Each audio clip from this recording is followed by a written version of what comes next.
y hemos visto muchos videos donde el entonces presidente Fox decía que no le diéramos recursos a los flojos, que se iban a quebrar las finanzas de la ciudad, y no, pues nuestra ciudad está de pie y siempre muy bien.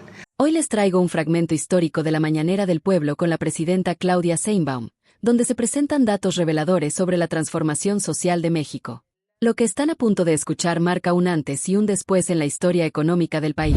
Vamos a platicar de cómo era la política social y cómo es la política de bienestar. Adelante. Gracias. Tenemos 10 grandes diferencias para encuadrar con mucha claridad lo que antes sucedía y lo que hoy se hace como una política de Estado. En primer lugar, pues en el lado izquierdo de la lámina tenemos los programas o las estrategias que se implementaron sobre todo en el periodo neoliberal.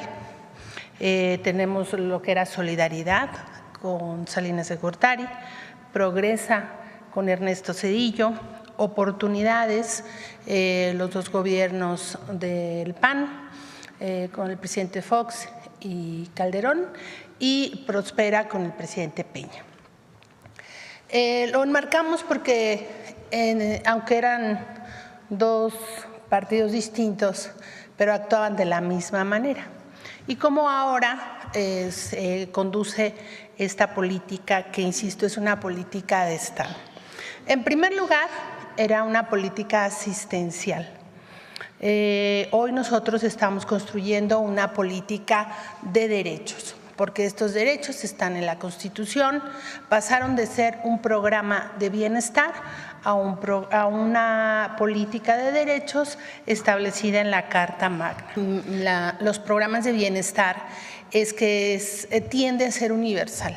Ya son universales las pensiones, las 3 pensiones de adulto mayor, de las mujeres y de discapacidad, y también las becas, estamos caminando hacia ello. Porque en el pasado, pese a que hoy cuestionan de otra manera, era lo que sucedía. Y bueno, nosotros que venimos del movimiento y trabajar siempre en el territorio, pues éramos los que conocíamos cómo se operaban esos programas. Por eso la focalización no construye derechos, por el contrario. Y hoy tenemos políticas que tienden a ser universales, y no todos los programas lo son, pero tienden a ser universales y resolver problemas concretos. Desde el 1 de diciembre del 2018, entonces el presidente López Obrador emitió un comunicado para que todo el gobierno tuviera un trabajo directo con el pueblo y no con intermediarios. Se acabaron los intermediarios y hoy las personas se registran a su programa, reciben su tarjeta de bienestar y cada bimestre o cada periodo se les entregan sus recursos, y hay esta relación directa del gobierno con el pueblo.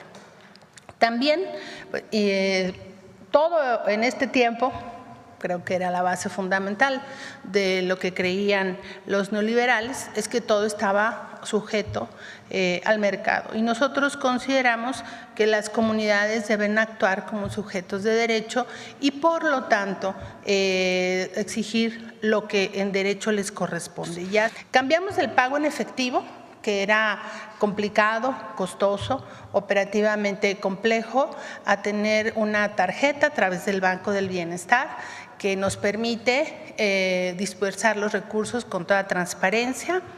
Y bueno, también algo muy importante, todos los programas estaban desarticulados. Cada programa funcionaba de manera individual, tenía su área administrativa, su área operativa, generando costos superiores. Y hemos visto muchos videos donde el entonces presidente Fox decía que no le diéramos recursos a los flojos, que se iban a quebrar las finanzas de la ciudad, y no, pues nuestra ciudad está de pie y siempre muy bien. Y este es un ejemplo de cómo la inversión social para el monto individual de cada derechohabiente ha cambiado. En el 2018, esta pensión tenía 1,160 pesos de entrega bimestral. Hoy estamos llegando a 6,200 pesos en este diciembre y ya nuestra presidenta anunciará en su momento los incrementos de los programas. De 1,160 pesos bimestrales a 6,200 en 2024. Calderón, 0 aumentos. Peña, 160 pesos. Transformación, 5,000 pesos más. 1,050,000 millones de pesos invertidos en 6 años. Las personas con discapacidad no estaban en la agenda pública del gobierno y no había una política de Estado, siendo un grupo vulnerable de la población, muy importante que seguimos avanzando. Recordar que ya también es un derecho, pero también es un derecho la Constitución, el derecho a la rehabilitación, que es un derecho llave para las personas con discapacidad y que puedan alcanzar su autonomía. Pero miren cómo cambió.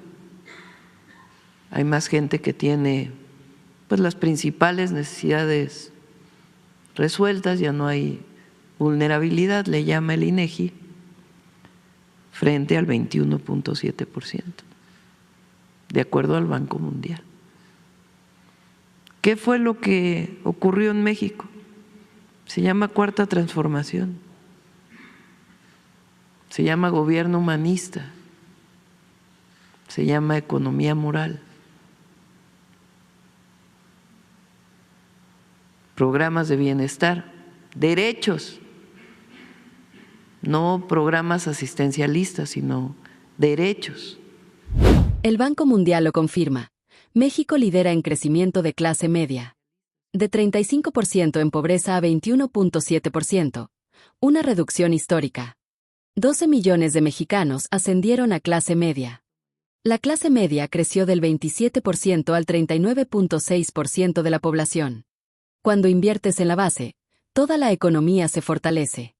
Por primera vez, más clase media que personas en pobreza. El dato que nadie esperaba del Banco Mundial.